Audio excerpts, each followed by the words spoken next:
What's going on, everybody? It's Ricky with Videohomicide, and today we're gonna paint what I'm calling the Fink ripoff, because there's this character called Fink. You can come in here, baby. That was created by Ed Big Daddy Roth way back in maybe the 50s or 60s. I don't know the exact decade. I do have a sick book on his stuff somewhere on here. We'll go into that maybe later on in the video. But I have this drawing that I did last week, right here on August 1st. And what I want to do is turn it into a painting. So right here I have it drawn out in pencil. What I'm going to be doing is a lot of blending, or attempting to do a lot of blending. I've been painting a lot this weekend. So basically in Canada, or in Ontario to be more specific, I don't know if it's everybody, but I was just blessed with a 3-day weekend. So on Saturday night, me and my wife, we went to a paint night. And there's like about probably 10 or 12 people. And there was an instructor, Moses Lunham, who is a amazing artist out of Ipperwash area, Kettle Point Reservation, I believe. And I didn't know what to expect, because I'd never been to sort of like a paint night thing like that where you kind of follow instructions. I followed the basic construction of the painting, but I kind of went on my own route and just went a little insane with it. So here's what the painting looks like, the original by Moses. Here's my wife's, and now here is mine. So clearly I went a little out of the fucking box with that one, but it really sort of inspired me that, you know, I said the next day, fuck it, I want to go to Michael's. So we ended up going to Michael's, and I bought a pack of those canvases. I believe these are about 12 by 16, and I just went to town, man. So this is what I call the rip-off Fink painting, obviously made famous by Big Daddy Roth.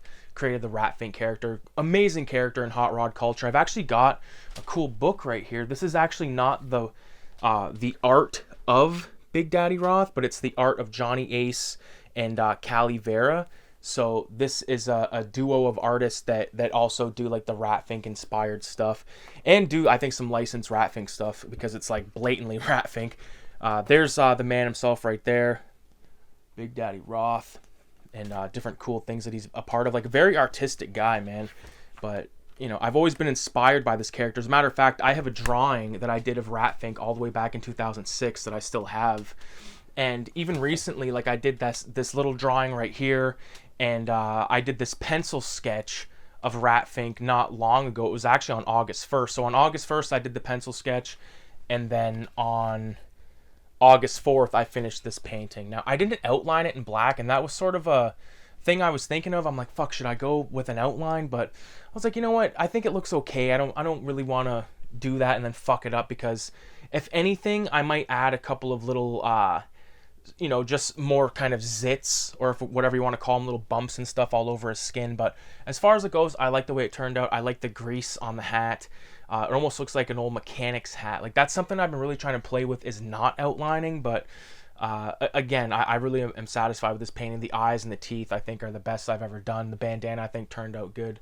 But the thing that I worked on today, like, I basically finished that one last night. But this one right here, this is the Fear and Loathing painting. So I'm a big fan of Hunter S. Thompson.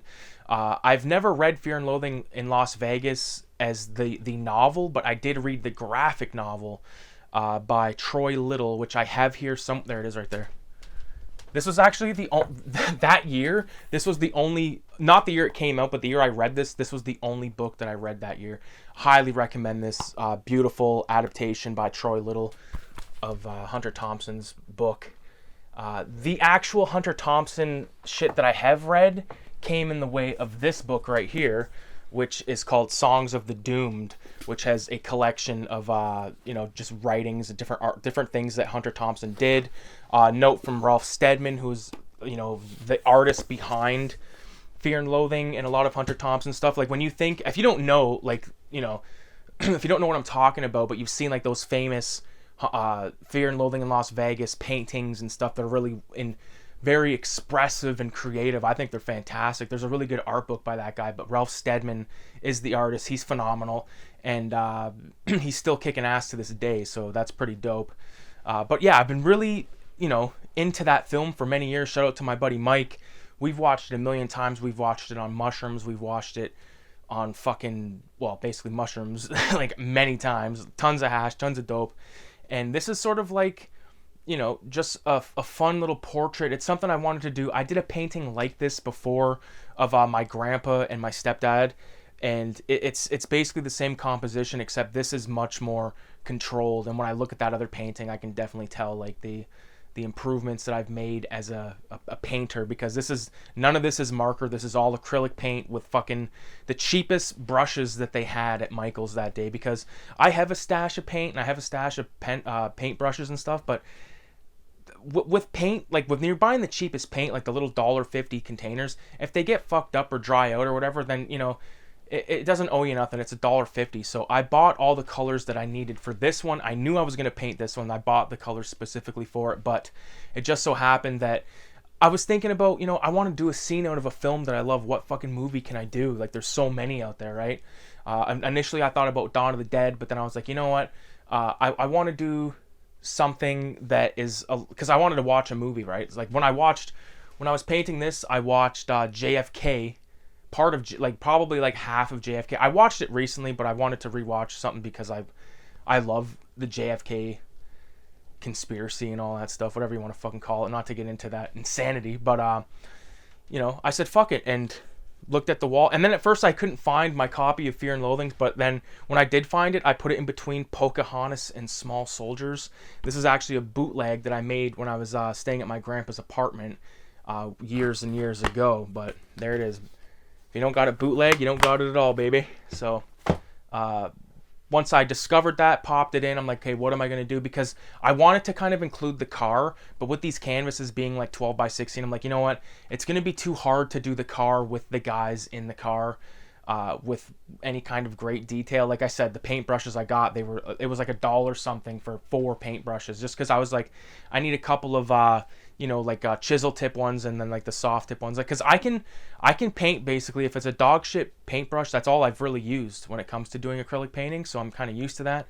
I have bought in some, like $9 was the most money I ever spent on one paintbrush, and it was phenomenal, you know what I mean? But in order to get like an arsenal of really good paintbrushes, like I feel like that's the most expensive part of this. I've seen paint that goes for ridiculous amounts of money, like super fucking small amount of paint for like $60, you know, like basically, you know, like those ketchup containers of you know, ketchup, obviously, like the classic like red one and yellow one for mustard. If you want to get like something like that of you know, the cheapest paint you can get is like probably $10 for that, but like I've seen paint that goes up to 60 for that amount. Like that fucking golden, like I don't know if it was specifically golden, but I know that paint's expensive as shit too, you know. But the paint that I was using, like the other night, I don't know if I mentioned this in the video already, but or yeah, I did, but like that paint that we used was from Bjan's, which is the art store that I go to here in London all the time. So like I swear by that guy's products and stuff. And I did go to Michael's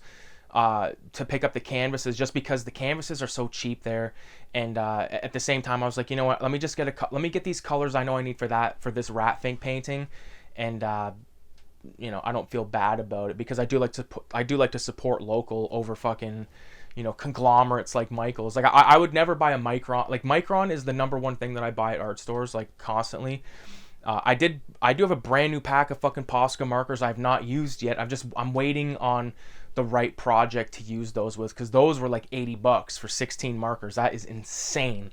It's the most expensive fucking art product I've ever bought. I remember when I bought those Prismacolor pencil crayons, they were like $30, or maybe, I think they were like maybe 50 fucking bucks, and it was like, boom. But then when you use that, you're like, damn, that's why it's $50, because it's fucking coming out like cream, you know. And like I might have mentioned this in the last video or the last stream maybe, but gouache, I want to fucking try gouache, because they say it's like watercolor, but it's solid, you know, it's like opaque, it's not fucking all like smoky, although I like the smokiness of watercolor. And I want to do a big watercolor painting. Like right to my side here, I got my easel out. This is how I've been painting the paintings. I just got my chair there, but I turned it around, so I had the movie playing behind me, like, and I could hear the sound of it, because I was like, whenever I'm painting or drawing and I have like the screen is like parallel, or, you know, like anywhere where I can see it easily, it distracts me, you know. And like Kevin Eastman said it best. He's like, when you're in the studio and you're working, you can gauge how good a film is based on how much work you get done, which I totally understand, because when I was working on the Blood Drunk comic,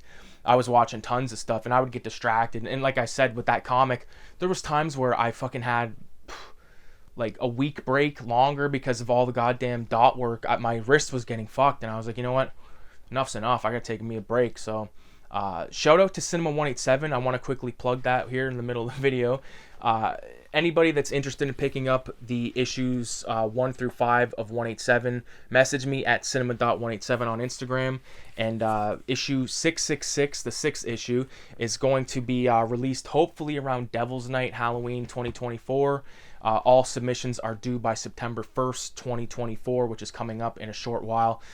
I've got a comic that I need to make. I haven't even fucking started yet. So, you know, but that's how it goes with me, because I got my head on like this fucking, like doing this shit. Like even I was talking to my buddy Radioactive Blobfield, who's like my fucking main creative partner on 187. And I was like, yeah, hopefully I'll get a page done this weekend, because I have a 3-day weekend right now. Like I got paid all day to get baked with my wife, you know what I mean? And fucking paint, you know what I mean? And watch a few episodes of Jersey Shore, for fuck's sakes. It was phenomenal, and good food too.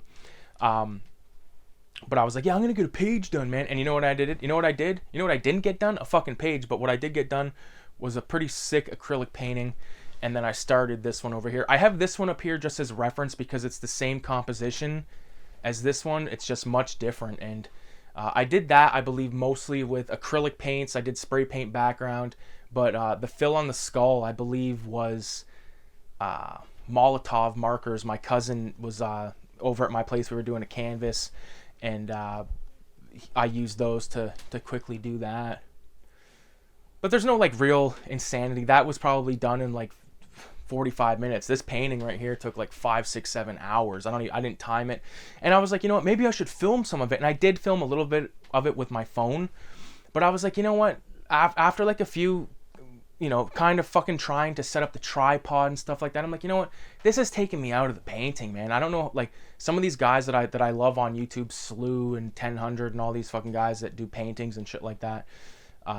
Shout out to them, because I don't have the paint. They must have like a team of people, because in order to like film a video and paint at the same time, like worrying about like, is it in focus? Is it this? Is it that? Like I'm not fucking dealing with that, man. So maybe not this Friday, but you know, and then won't be the next Friday because I'm going to a cottage. But you know, sometime during August, I want to do a live paint sesh, like where we actually sit there and do like from beginning to end kind of thing. I'll get a fan in here in order to dry the canvas a little bit faster. But I gotta be truthful with you, like a lot of this that I did with the Fear and Loathing one, everything was wet, and I just kept working wet on wet. Like there's a word for that. I think it's called alla prima or some bullshit like that.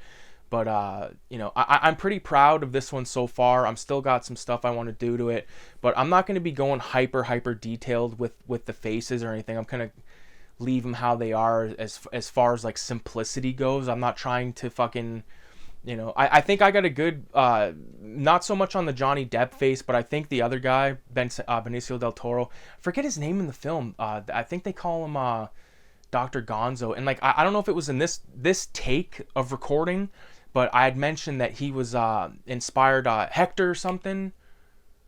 Fuck. I forget what his name was, but he was a Chicano, you know, what the fuck is that? Like civil rights activist, and he did a lot for Chicano rights and shit like that. But he Oscar Acosta, something Acosta, Hector Acosta, Robert Acosta, something like that, I believe is his name. But he ended up like disappearing. So crazy stuff, man. And of course Raoul Duke, or you know, Hunter Thompson, an amazing character, man. And just fun to sort of bring those characters to life, because I've spent so much time with those guys, like especially like I said with my buddy Mike, like watching that movie on fucking repeat fucking mushroom sessions, man. Like it's so good. So I know what the next painting is going to be that I'm going to be starting this week. Hopefully I can get that one. Well, I know I'll be able to get that one finished this week. And then the goal is to probably try and get at least 1 to 2 pages of comic done. That way I'm not too far behind, because I'm going to a cottage pretty short, like in the next like 2 weeks. So I'm probably going to be able to get the majority of the comic done then, because I'll be gone for like 5 days.